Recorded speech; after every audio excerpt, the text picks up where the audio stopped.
Satuan Brimob Polda Aceh kembali menunjukkan respons cepat dan kepedulian tinggi terhadap kebutuhan masyarakat pasca bencana alam.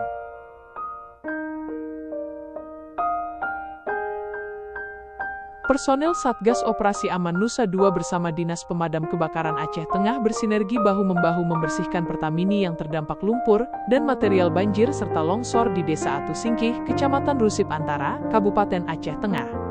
Pembersihan dilakukan untuk mengembalikan fungsi Pertamini sebagai sarana vital pemenuhan kebutuhan bahan bakar masyarakat setempat.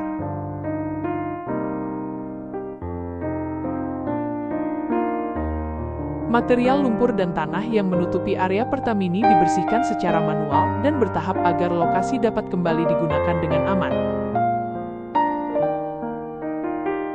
Kehadiran personel Brimob Aceh dan Damkar di lokasi memberikan percepatan pemulihan aktivitas ekonomi warga.